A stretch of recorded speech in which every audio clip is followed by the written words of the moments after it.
এখন মাঝে মধ্যেই আমার রিপনবাবু মর্নিং ওয়াকে বেরোচ্ছে, তাও বেলা 11টায়। আচ্ছা দাঁড়াও, এর পরের ব্লগটাই আসছে রিপনের মর্নিং ওয়াক স্পেশাল।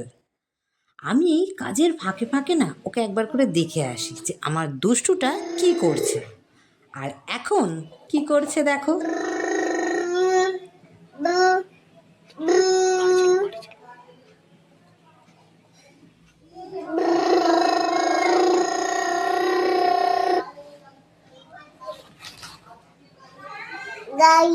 আমার মনটা ঠিক ভালো নেই।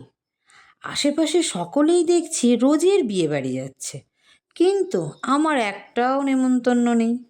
আচ্ছা, ওরা কি আমাকে নেমন্তন্ন করতে ভুলে গেল? আর কি করা যাবে, বিয়েবাড়ির মূল আকর্ষণ তো দুটো, এক হচ্ছে সাজগোজ আর দুই হচ্ছে খাওয়া দাওয়া। বাড়ি বসে তো প্রথমটা আর হবে না, তাই ভাবলাম দ্বিতীয়টাই নয় ফুলফিল করা যাক।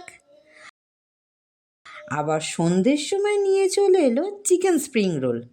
উফ, আজ তো পুরো জমে গেল।